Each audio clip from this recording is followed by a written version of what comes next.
Hi Kim, I am back with your reading. I know I promised earlier that I would figure out how to edit and splice the videos together, but I am having difficulty doing so. So we'll just hop into it this way, and I'll have to have one of my young kiddos that I work with who is tech savvy help me with learning how to edit videos in the future.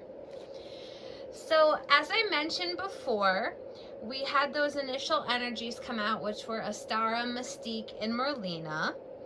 So, the energy of Astara over here brings forward a message related to your dreams and desires and manifesting and anchoring them in the physical. So, to further explore this particular message, I pulled a few tarot cards. As you can kind of see them below, they're from the Rider-Waite deck. So we have the Three of Swords, the Page of Wands, the Nine of Cups, and the Eight of Wands. So, Astara's energy, before I get started in the cards below, also relates to not compromising. So it says, you deserve the best, reach for the stars with your dreams and desires, and don't compromise. And so don't compromise came through a lot in the messages below, so I kind of wanted to emphasize that before we went on. So what we can learn from this Three of Swords over here, which I clarified below with this Knight of Wands. I don't know if you can see it really good. It's kind of cramped over here because a lot came out. So what we can learn here is that someone is giving you a lot of flack. I feel like their words are so discouraging and they really pierce your heart. And this is a very disappointing energy to you, which causes you this general sense of malaise. I feel like you really take this person, or perhaps it's person's words, to heart.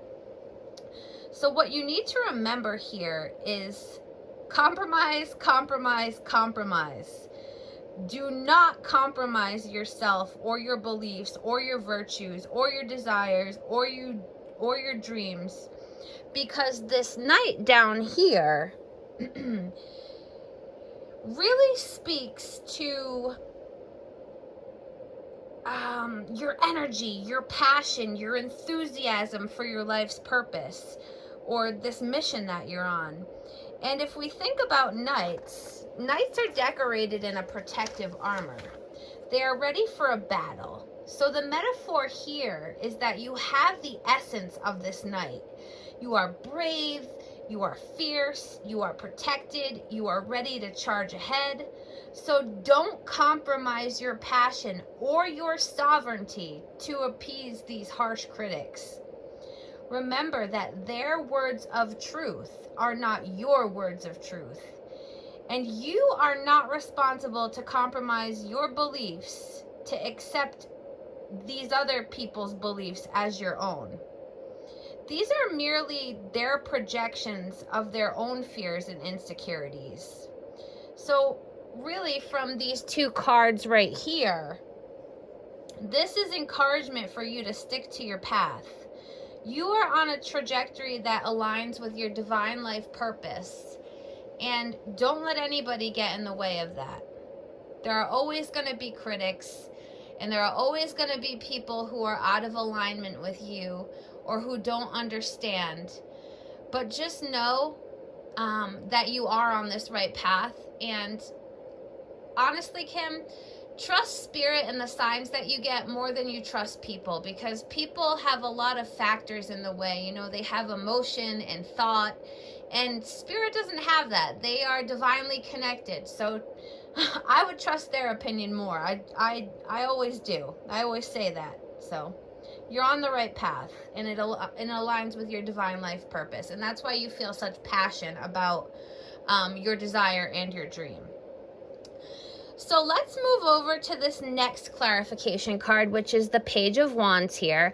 I just want to point out before we go on that he has on a yellow tunic that has salamanders on it. And salamanders is going to become a prevalent theme in this reading as well. So before I go on, I wanted to acknowledge that. So this Page of Wands over here, what we can learn from him, or what we can learn from pages, is that in medieval times, a page was a young male or a young energy who served as an apprentice. So they were learning the basics of combat before heading out to battle. They weren't quite a knight yet. They weren't quite ready. They were developing within the safety of wherever they lived, maybe a castle or something like that. So the wand suit is related to the spiritual realm of being. So what we can learn here from this page is that these dreams and these desires, that you, again, should never compromise on them, especially as it pertains to your spiritual path or journey, because it's really calling to you. I feel like you're really curious about where this path will lead you. And since it's the page energy, it speaks to being new to this endeavor, but also being open and inquisitive with regard to discovering these new levels of understanding and these new levels of consciousness. It also speaks to your capacity to really be open-minded and having the gumption to give anything and everything a go. And that you really have no solid plan right now, but despite this, you remain excited because you feel like the possibilities with your path are kind of endless. So I wanted to pull a couple of divine direction cards to help us understand how to keep forging ahead like the page. But before we get into that, I just wanted to point out that over here under the first energy that we read was the Knight of Wands, and then we had the Page of Wands here. So this is a different deck. This is my new Egyptian deck. But I did pull out the Knight of Wands from the Rider-Waite deck, and you can see that he also has salamanders on his tunic. And what the salamander symbolizes is transformation, but also it symbolizes the salamander's ability to walk through fire and really come out unscathed. So perhaps you've had a lot of challenges in your life, or things haven't kind of panned out the way that you wanted them to, or you've had a lot of traumatic experiences, but despite that, you have really come out unscathed. You should probably be jaded and have a lot of behavioral responses, but you don't. And it's actually been like the sandpaper to kind of smooth you out and to get you onto this new trajectory of spiritual healing and wellness. So I just wanted to point that out. So getting back to the divine direction cards and how it applies to the page over here, you can see that friends and time kind of came out. So the friends card says, spend more time with friends who share your thoughts, or share your thoughts with those who understand you. So we can correlate that to the page. You right now are this young page. You are a little bit inexperienced as it pertains to this new journey that you're on. And you really need to be open to or look for mentors or tribe members, others who kind of align with your vision, others who have walked in your shoes and can kind of help guide you forward and listen to your questions and concerns. So I'm sure on your new path that you have found a lot of energetic dissonance between yourself and other people. I mean, this happens a lot to people on a spiritual journey.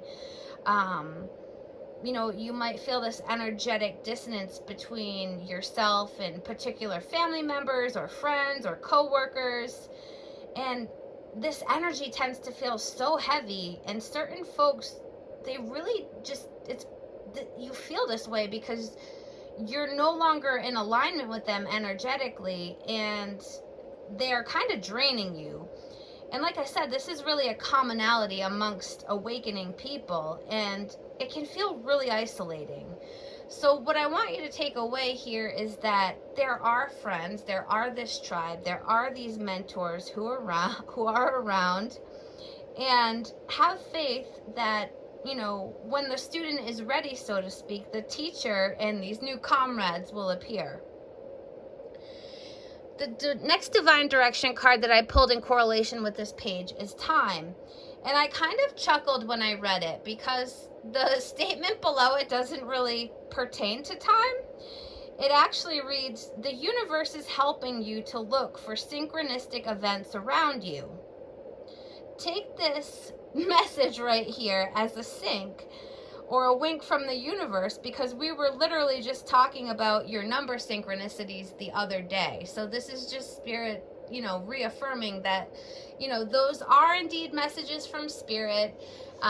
It's not just a coincidence. So again, just keep your eye out for those. And when you do see them, just, acknowledge them and be thankful and grateful in the moment, because you're open to them and you're aware of them, and they're probably going to start happening a lot more, or in different ways. So it might be numbers, or it might be other symbols, or it might be a word, or you might see something on a billboard that aligns with something that you were just thinking about or talking about. So they happen in all different ways, or they might come through a message from another person, but there's connection in everything when you're open to it, and I'm sure that you know that. So let's transition over here to this Nine of Cups energy to further clarify your dreams and desires message from Astara.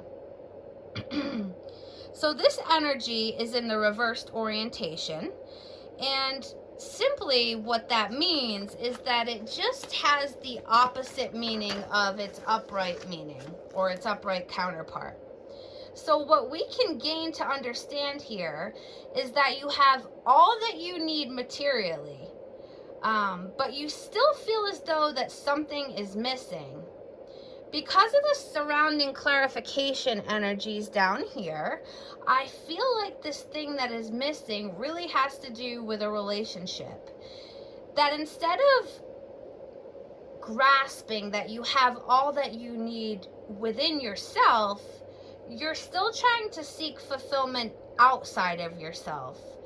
I feel like it's mostly in an emotional capacity. So these energies here are essentially alluding to a relationship that kind of ticks all the boxes on the material realm, and it appears great on the outside. However, on a deeper level where you're really seeking this fulfillment, something's missing as it pertains to this deep spiritual and emotional connection. I really feel like it's more of a spiritual thing rather than an emotional thing, but some sort of emotional factor is there. So I'm not really sure what it is, but I think that this exterior emotional fulfillment that you're looking for somehow impedes on your spirituality. Like maybe you're focusing too much energy on the emotional piece, and because of that it's exhausting, because it's not fulfilling, and then somehow spiritually draining. So we can also see here with this Five of Swords that there is a lot of conflict within this relationship. I don't feel like it's necessarily physical conflict or an escalation of something that's really nasty, but I just feel like it's a conflict as it pertains to having different views or not seeing eye to eye. Perhaps it's related to what we saw, which was acknowledged in the relationship earlier with the piercing words. So this conflict and this lack of emotional fulfillment has to do with this other person's like negativity, or them not really understanding this path that you're on, and then they are just someone who likes to vocalize that, and it probably just does not come out in a nice way, and it's very hurtful. So we can also see this Seven of Pentacles here, which is also in the reverse position. And what that tells me is that you're very committed to the growth of this relationship. But the other person is not. It's not that they don't want to be, I don't think. It's just that they just don't know how. It's like they just haven't evolved enough to understand or to have a healthy relationship. So I also feel like what this card is telling us is that you've planted all these seeds in this relationship and you really want it to grow and blossom, and to later harvest these seeds, so to speak. But as of right now, you're not reaping what you've sown. Like I said, it's just like, I feel like it's a spiritual and emotional dissonance between the two of you. Like you're just more spiritually and emotionally mature and regulated, and this other person is just not there yet. I don't really think that it's like a nasty thing, but I feel like it's a very draining thing. And it impedes your ability to kind of move forward. So as we segue into the next energy, I pulled a divine direction card with relation to that message about relationship to kind of close it out, and move forward. And the wait card appeared. You can see it here. It says, take time and think about the matter at hand and don't be tempted to rush.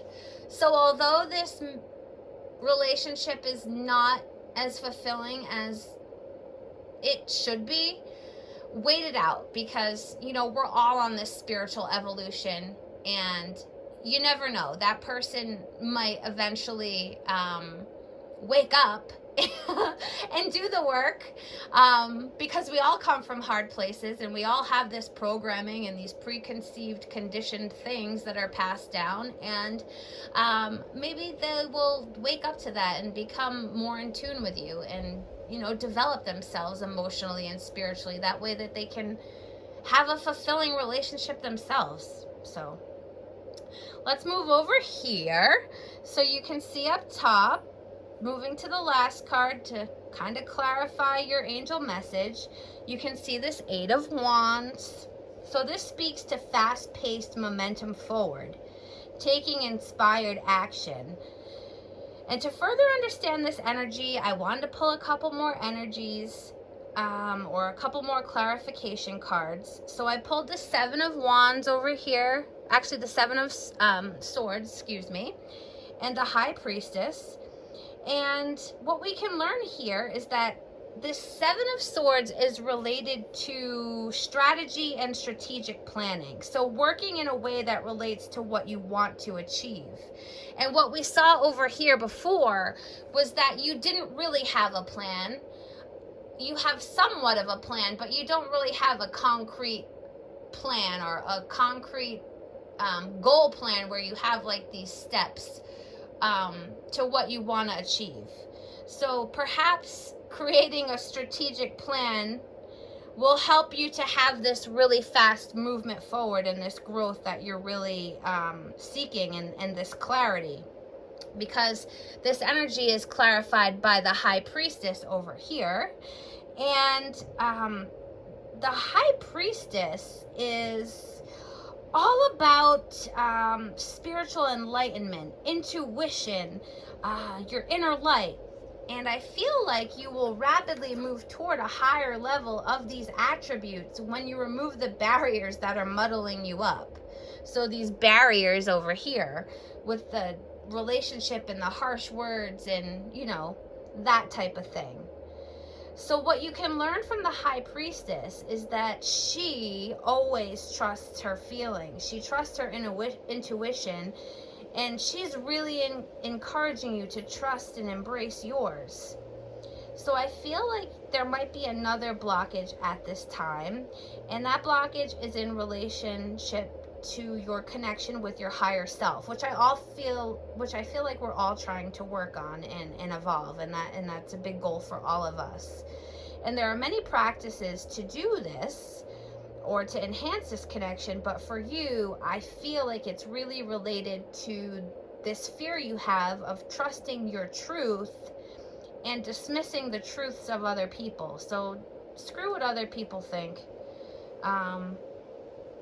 And I wanted to further clarify this and close it out and give you some sort of direction. And what popped out was this card right here, which is the skills card.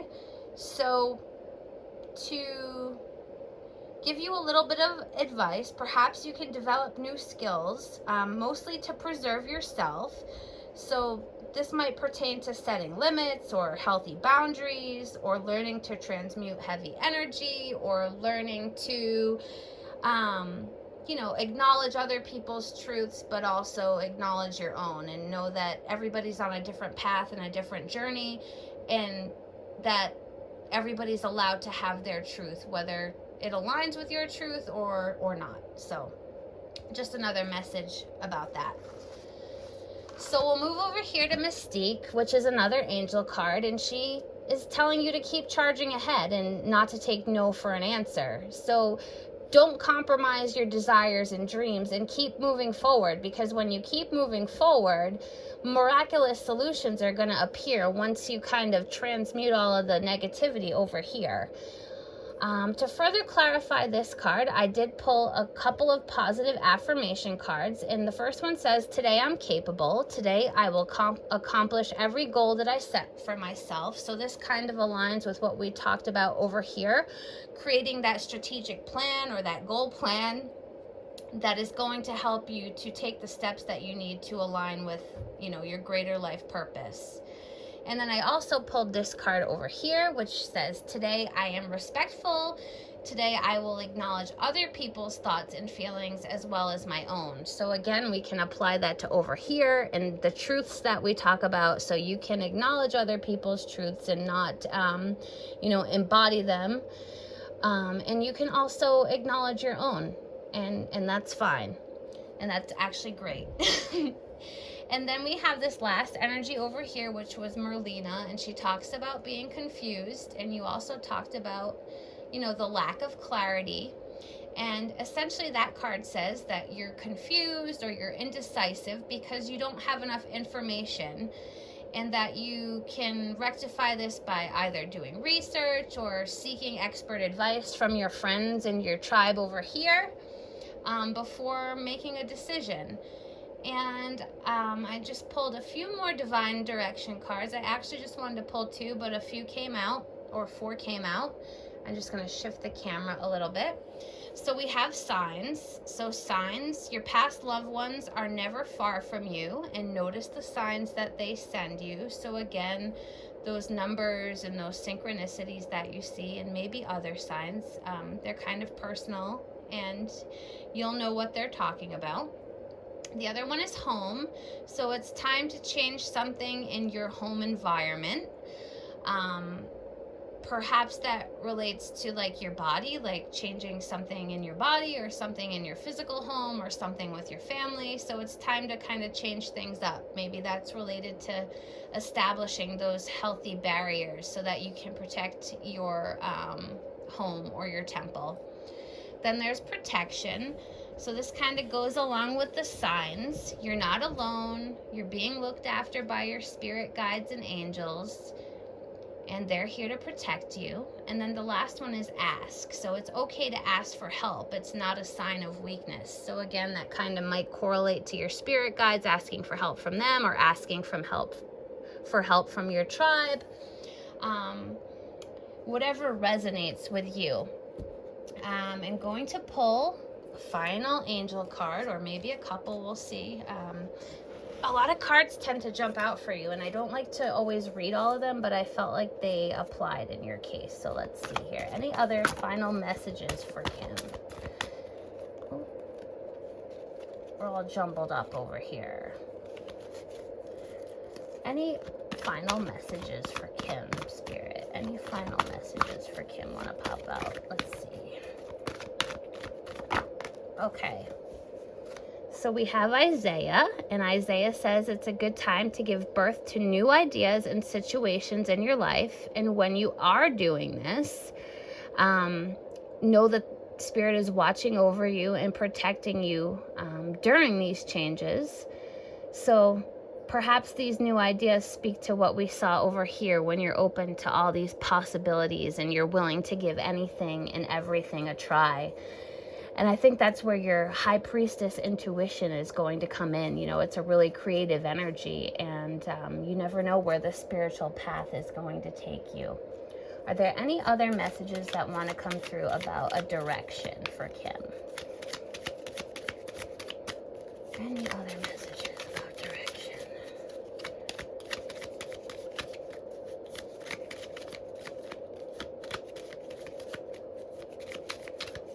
I think we're, well, I was going to say, I think we'll leave it right there, but here we go. So we have create. Unlock your creative side with dance, music, art, writing, or express yourself. So perhaps this goes along with giving birth to those new ideas. You know, we just talked about your creativity and being open to new things, and, you know, unlocking your creative side. And then we have family. So it says family is everything. Reconnect with them or tell them that you love them. And I know that you had a question about your spirit guide, and I just wanted to go back to my notes. So I did ask Spirit about your spirit guide, which one was present today, the type of spirit guide. I tried to ask for a name, and this is like a new modality that I'm working with. So like I said, I'm still practicing. I'm having that page energy, that newbie energy with relation to this. But I'm feeling like the spirit that is with you most is a guardian or helper angel. This energy has incarnated on Earth before and was a female during their last incarnation, and was somehow related to your paternal side. I don't know necessarily if it was a grandmother or an aunt or, you know, something like that. But this person passed in their 70s, maybe around 75, and their name begins with an N. And I'm thinking that the name is probably Nancy, but like I said, I'm still new to this and differentiating, and the way that they communicate is a little bit different than the way we communicate here. So that's all I got for you. I think this might be the longest reading I ever did, but they have a lot of messages for you today. Well, I hope this resonates, and I will talk to you soon.